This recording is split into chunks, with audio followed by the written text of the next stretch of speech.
Hello everyone, today I'm going to be doing a review of the Corsair Vengeance C70 Midtower gaming chassis. First of all, I will do the review, and then afterwards I will do a build log of my current computer build. Right now I will show it running so you can see the way the lights are set up in it and hear how quiet it is. I'll explain why it is so quiet in the case review.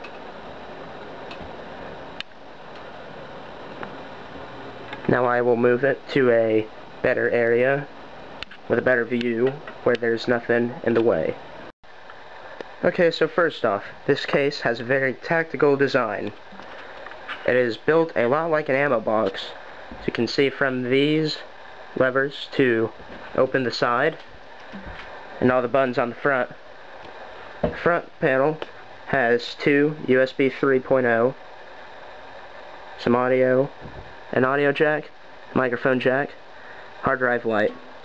The power button is a big red button that is slightly raised from the rest of the case and bolted down, a lot like a button on an aircraft.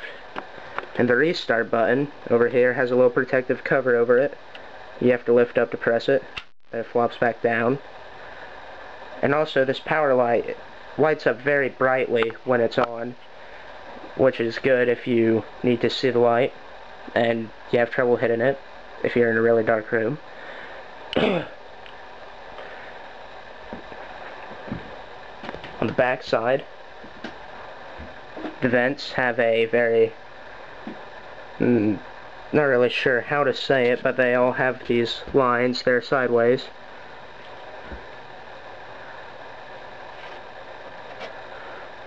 On the back you have 8 PCI expansion slots and a bottom-mounted power supply unit. So now I'll take off the side, take a look at the fans, the way all that works. Oh, one more thing. The carrying handles on top of this case. They're extremely strong. The case is pretty heavy. I think this weighs about 40 to 50 pounds right now. These flop back and you let go of them. You shouldn't have to worry about them breaking off either. So take off the side panel here. And inside. First of all, the fans this comes with some Corsair 120mm fans. Comes with these two right here. And it'll come with one on the back, but I have replaced that with an Antec True Quiet Pro fan. Right here you can see it has hard drive cages, which I like a lot. To install hard drive, you simply pull that out. Okay, maybe that one doesn't want to come out. So you simply pull it out. You can see you have these little metal studs that go into the side of the hard drive. Clip in the hard drive, slide it back in, and plug in the hard drive. For fan mounting for air cooling, you have another two 120mm fans right here that you can install. They do not come with a cage though, so you can have a push-pull configuration through the hard drive cage. So no matter how many hard drives you have in there, you should be able to get good airflow from the front. On the back you have a mounting spot for a 120mm fan or 140mm fan. On the top you have spots for two 120mm fans or two 140mm fans. On the back you have a spot for one 120mm fan. Also, if you water cool, on the top here you can fit a 240mm radiator. On the front you can fit a 240mm radiator, or on the bottom. You're probably thinking with these hard drive cages you can't, but hard drive cages just have little screws right here. You undo, you can take a hard drive cage out, you can take the top one out, put in a reservoir for water cooling, or on the bottom you can take that out, put a 240mm radiator in. I wouldn't suggest taking both out though, because then you're probably not going to be able to have hard drives. But I guess you can mod that. On the top here you have 5.25-inch bays. You have 3 that have a toolless design. You just slide it in. On the top you have all the wires for the front panel. Another nice thing about this cage is it has a lot of wire management. Probably notice I have this wire that isn't behind, and I have a few wires sticking out down there.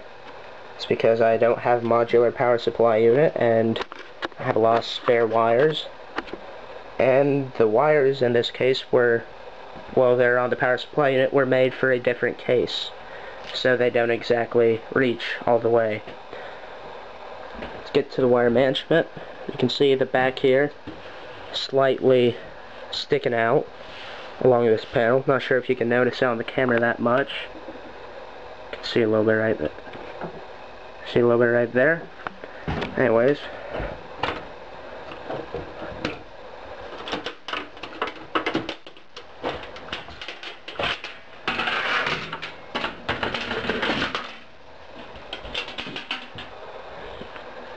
Here's all the wires. Lots of space for wires back here. You can see mine is a cluttered mess, but that's because I am lazy. It works. Here's the back panel for the motherboard. So you can put any back plates on without having to remove the motherboard panel. Lots of room here. All the way from here to over there. A little space down there for something with a power supply unit. Not exactly sure. You can see here, this is where the hard drive cages are. If you take those out, you'll have another good inch of space between them and the back wall. Now, I'm going to show how easy it is to disassemble the front of this. Okay, so to get the front off, there's little things right here. A lot different from my last case, because on the last case you just had to forcibly pull and hope it didn't break. Take that off, you can see the 2 fans. Right here, you have a dust filter. It works great. Can't see any dust on it right now because I just cleaned it.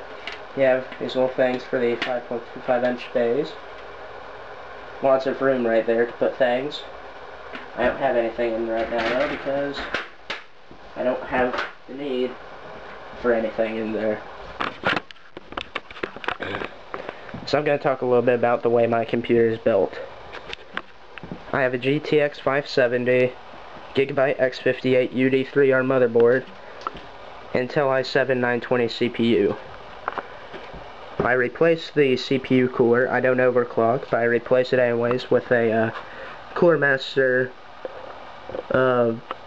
something vortex fan.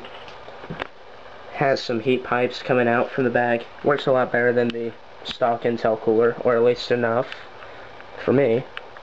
Have 6 GB RAM, which I need to upgrade. And I have all the fans in the case that you can put in it. I have 2 500 GB hard drives, an 800 watt power supply unit. What I'm thinking of doing next with this case is maybe buying a bigger modular power supply unit so that I don't have to worry about all these wires. They're just sticking out down here. Not sure how well that shows up on the camera. It's pretty dark. I could get rid of this wire that just goes through the middle of the case.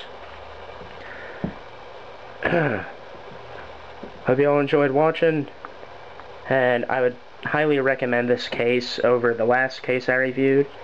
This case cost $150, about $50 more, or about $100 more than the last case, but it's much better. Here is a picture of it all running. I have an NZXT red light strip going around. I have some blue 120mm fans in there.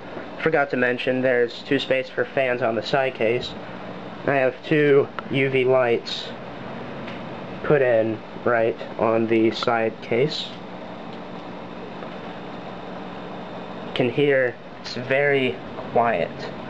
Has these little rubber grommets for some of the fans, and these Antec True Quiet Pro fans come with special little things that to install the fan.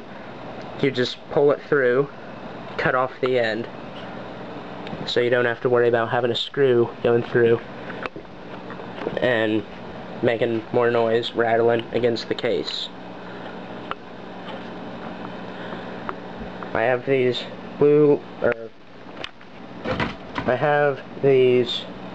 ultraviolet cold cathode lights in for future water cooling plans. I plan to use a UV coolant. I don't plan on doing anything extreme with this case because I don't have the time or the money. I'm in high school right now. Work on it. But hopefully sometime in the future I will be able to do that stuff. You can see the UV lights actually work really well. Just that little plug right there is glowing really bright. That is all.